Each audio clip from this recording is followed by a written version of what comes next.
1.4 question number 2 part 5 है। ये वो सवाल है जिसमें स्टूडेंट सबसे ज़्यादा गलती करते हैं। मैं आपको बताऊंगी कि आपने क्या गलतियां नहीं करनी। यानी स्टूडेंट्स क्या करते हैं, वो हर स्टेप को याद करने की कोशिश करते हैं कि यहाँ पे आएगा z is equal to this, w is equal to this. आज आपने ये नहीं करना, बल्कि आपने समझना है कि इसके ऊपर कौन सा मेथड यूज़ हो रहा है और वो मेथड हर स्टेप में कैसे वर्क करता है। आइए देखते हैं। यूज़ करोगे सब्स्टिट्यूशन मेथड। सब्स्टिट्यूशन मेथड क्या होता है कि आपको जो दो इक्वेशंस गिवन है, इनमें से दोनों इक्वेशन में से कोई एक इक्वेशन लेनी है और उसका एक वेरिएबल आपने सेपरेट कर लेना है। सबसे पहला स्टेप आप क्या करोगे कि कोई एक वेरिएबल आपने सेपरेट करना है। अब वो वेरिएबल आपकी मर्ज़ी का होगा, लेकिन मैं आपको एक टेक्निक बताती हूँ। वो क्या है कि आपने वो वेरिएबल ऐसा चूज़ करना है कि जिसका कोफिशिएंट सबसे सिंपल हो। जैसे ये देखें, यहाँ पे z के साथ 2 है, बल्कि आपने वो कर लेना है अपना वेरिएबल चूज जिसके साथ कोफिशिएंट हो ही ना, सिरे से कोई कोफिशिएंट ना हो। ठीक है, देखें यहाँ पे w के साथ पूरा एक कम्प्लेक्स नंबर है इसका कोफिशिएंट, यहाँ w के साथ भी ये आप इनको नहीं चूज़ करेंगे क्योंकि इनकी आगे जाके कैलकुलेशन ज़्यादा करनी पड़ती हैं, जो कि फिर मुश्किल हो जाता है। आप ले लें इस z को। ठीक है, z का कोई कोफिशिएंट नहीं है, सिर्फ नेगेटिव है, यानी कि -1 है। आप इसको ले लें और इसको आइसोलेट करें। यानी कि आपका सब्स्टिट्यूशन मेथड का पहला स्टेप क्या है कि आपने एक वेरिएबल को आइसोलेट करना होता है। Isolate the variable. क्या किया आपने, इक्वेशन 2 ली। From equation 2 we solve for z in terms of, यानी कि इस z के लिए हम सॉल्व कर रहे हैं। z को हमने अलग करना है। हमारा गोल क्या है, हमने z को एक इक्वल की एक साइड पे खाली हमारे पास z होना चाहिए। z के अलावा कोई नंबर नहीं होना चाहिए, कोई वेरिएबल नहीं होना चाहिए। यहाँ पे देखें, z के अलावा क्या है, नेगेटिव के साथ आपकी ये पूरी वैल्यू है। ठीक है, ये w आपका वेरिएबल है और ये इसका कोफिशिएंट है। आपने क्या करना है, ये वैल्यू को आप इक्वल की दूसरी साइड पर लेके जाएंगे, यानी कि यहाँ पे आपके पास सिर्फ z बच जाए। अब इस वैल्यू के साथ यहाँ पे देखें ये क्या है, माइनस है, तो ये इक्वल की दूसरी साइड पर जाके आपका ये जो साइन होता है सिर्फ यही चेंज हो जाता है, वो क्या हो जाएगा, प्लस। और आपने कुछ भी नहीं करना। ठीक है, 2 + 1 माइनस आयोटा w, ये पूरी वैल्यू बराबर की दूसरी साइड पे शिफ्ट होगी। अब क्या मसला है, यहाँ पे नेगेटिव आ रहा है। अब हम इस नेगेटिव को ख़त्म करेंगे। नेगेटिव को ख़त्म कर, ये भी दूसरी साइड पे शिफ्ट हो जाता है। ठीक है, ये दूसरी साइड पे जाके क्या हो जाएगा, मल्टीप्लाई हो जाएगा। z is equal to -2 + 1 minus iota w, ऐसे वैल्यू थी। ठीक है, ये नेगेटिव क्या होगा, इसको हम ऐसे सॉल्व कर सकते हैं। -2, ये प्लस माइनस क्या बन जाएंगे, -1 माइनस आयोटा w। ये आपके पास आ गई है z की वैल्यू।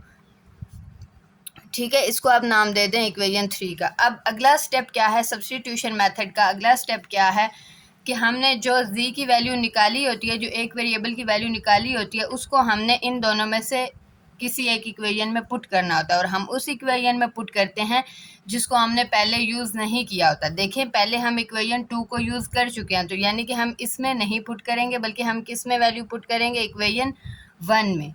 तो अभी हम यहाँ पे क्या लिखेंगे, put z is equal to this, या आप ये कर सकते हैं, हमने इसको नाम इसलिए दिया है ताकि हमें यहाँ पे आसानी हो। पुट इक्वेशन 3 इन 2, हम ये लिख सकते हैं, put equation 3 in equation 1, sorry in equation 1। Okay, हाँ जी, हमने क्या किया, इक्वेशन 3 जो थी उसकी ये वैल्यू थी ना, z is equal to this all. इसका क्या मतलब है, सब्स्टिट्यूट का मतलब ही ये होता है कि z की जगह पे आपने उसकी वैल्यू को पुट करना है। ठीक है, यहाँ पर जो आपका ये इक्वेशन 1 है, इसमें z 2 मल्टीप्लाई हो रहा है z के साथ, तो हम क्या करेंगे, 2 मल्टीप्लाई बाय ये वाली z की वैल्यू जो अभी हमारे पास आई है। ठीक है, हमने इसको इधर सब्स्टिट्यूट करवाना है, इसीलिए ये सब्स्टिट्यूशन मेथड कहलाता है। ओके, अब ये हमने सब्स्टिट्यूट तो करवा लिया। अब अगले स्टेप में क्या होगा, यानी आप यहाँ पे कंफ्यूज हो सकते हैं कि अब इसके बाद अब हमने क्या करना है।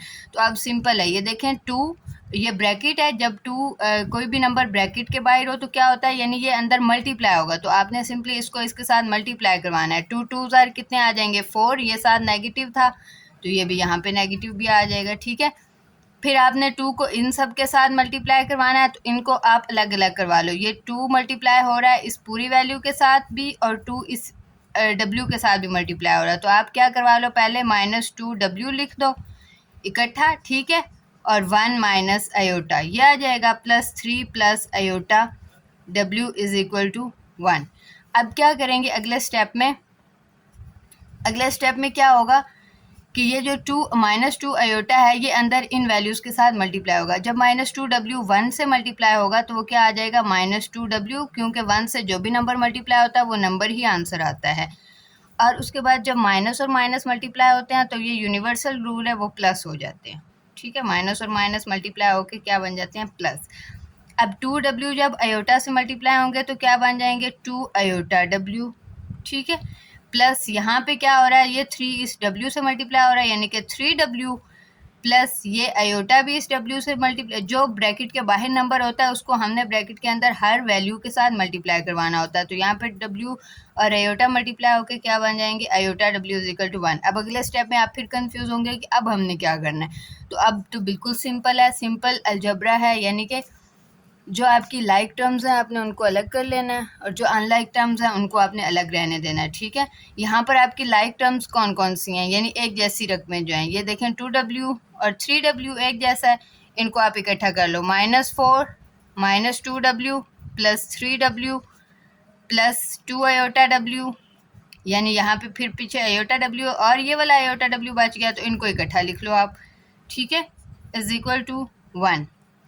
अब क्या होगा, -4 तो इसी तरह रहेगा क्योंकि -4 के साथ और कोई वैल्यू नहीं है। -4 ये देखें -2w है प्लस 3w, आप इसको ऐसे भी तो लिख सकते हो, प्लस 3w -2w प्लस ये 2 आयोटा w और 1 आयोटा w। 2 और 1 कितने होते हैं, आपने सिंपली नंबर्स को प्लस करना होता है, जो साथ वेरिएबल्स या जो साथ दूसरी अल्फ़ाबेट्स होते हैं वो एज इट इज़ आते हैं। 2 और 1 कितने हो जाएंगे, 3 iota w is equal to 1। 3 - 2 कितने होते हैं, इसको मैंने इसलिए ऐसे लिखा ताकि आपके लिए आसान नहीं हो, वो आप प्लस माइनस के चक्कर से निकल आओ कि प्लस माइनस क्या होता है। ठीक है, -4 प्लस ये देखें 3 - 2 कितना होता है, 1 w बच जाएगा, साथ w है तो 1 w, तो उसको हम w ही लिखते हैं, सिर्फ एक w है। ठीक है, plus 3 iota w is equal to 1। हम यहाँ पे करना क्या चाह रहे हैं, हमें यहाँ पे w की वैल्यू चाहिए, तो हमें जो w वाली जो टर्म्स हैं वो हम इक्वल की एक साइड पे रखेंगे, जो उसके अलावा टर्म्स हैं जितनी भी वो हम इक्वल की दूसरी साइड पे लेके चले जाएंगे। यहाँ पे w वाली टर्म्स ये 2 हैं, उसके अलावा ये -4 है, ये दूसरी साइड पे आप लेके चले जाओ।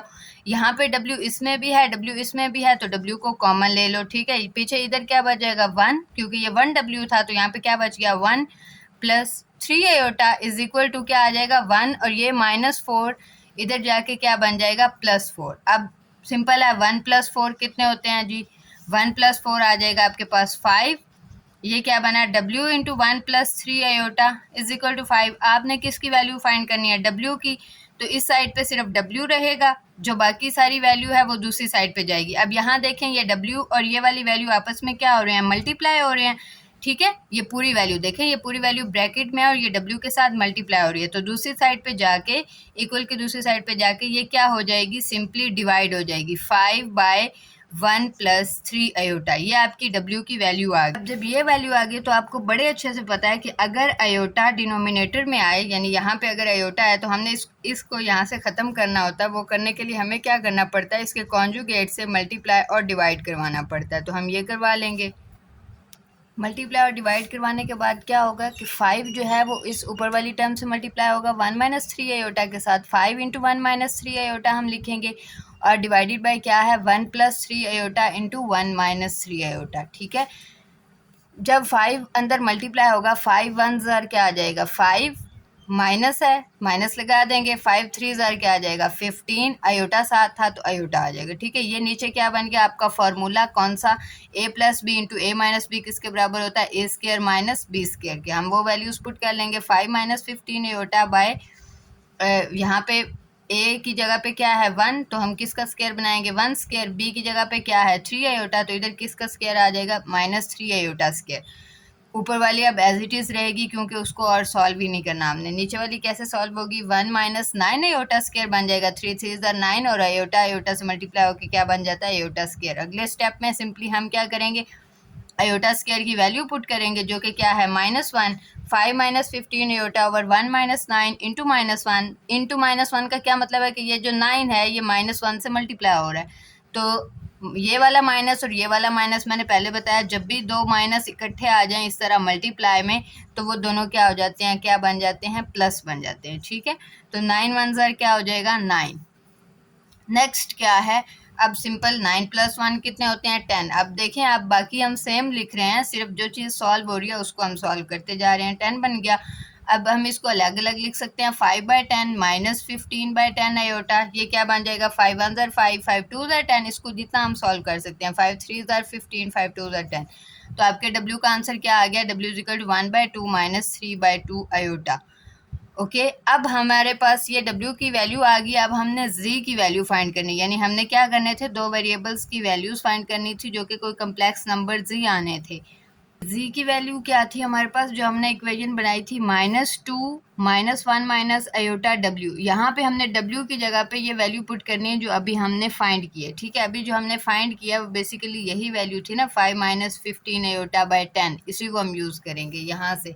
बाकी आगे तो हमने उसको फर्दर सिंप्लीफाई किया है। ठीक है, तो ये वैल्यू हम यूज़ कर लेते हैं। अब देखें यहाँ पे इसको हमने सॉल्व कैसे करना है। ये दो वैल्यूज़ हैं, जब भी दरमियान में माइनस आती है या प्लस आता है तो तभी आपकी वैल्यूज़ जो हैं वो क्या होती हैं, सेपरेट होती हैं। उसके अलावा अगर ब्रैकेट आ रही है तो ये ए की वैल्यू गिनी जाती है, ये ए की वैल्यू है। ठीक है, इसमें क्या है, इसमें डिनोमिनेटर में 10 है, तो हमें क्या लेना पड़ेगा, इनका एलसीएम लेना पड़ेगा। अगर हम इसका एलसीएम लें तो वो 10 ही आ जाएगा। तो एलसीएम क्या होता है, दूसरी वैल्यू के साथ मल्टीप्लाई होता है, -2/10 आएगा। और ये इधर ऐसे ही हम लिख देंगे, 1 माइनस आयोटा इंटू 5 - 15 आयोटा, और अब डिवाइडेड बाय फुल 10 लिख देंगे हम। ठीक है, करवाना है, इन वैल्यूज़ को हमने मल्टीप्लाई करवाना है। ठीक है, ये 1 माइनस आयोटा और 5 - 15 आयोटा ये आपस में मल्टीप्लाई हो रहे हैं। मल्टीप्लाई कैसे होंगे, ये 2 10 ज़र क्या आ जाएगा, -20।